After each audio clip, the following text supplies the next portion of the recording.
తల్లికి వందనం పథకంలో భారీగా అక్రమాలు జరుగుతున్నాయి. ఒకే తల్లికి 340 మంది పిల్లలు అంట. ఒకే తల్లి పేరు మీద 340 పిల్లల పేర్లు తల్లికి వందనం పథకం కోసం నమోదు చేసిన ప్రభుత్వం. ప్రతి గ్రామంలో ఇలాగే ఒక తల్లి పేరుతో భారీగా 10 నుంచి 30 వరకు పిల్లల పేర్లు నమోదు చేసిన ప్రభుత్వం. ఇవి అన్ని టీడీపీ కార్యకర్తల పేర్లుగా అనుమానం వ్యక్తం చేస్తున్న ప్రజలు.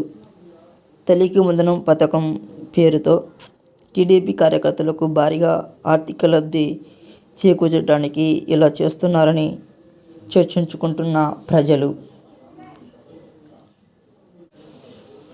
తల్లికి వందనం పథకంలో భారీగా అక్రమాలు జరుగుతున్నాయి.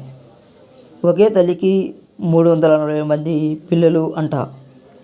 ఒకే తల్లి పేరు మీద 340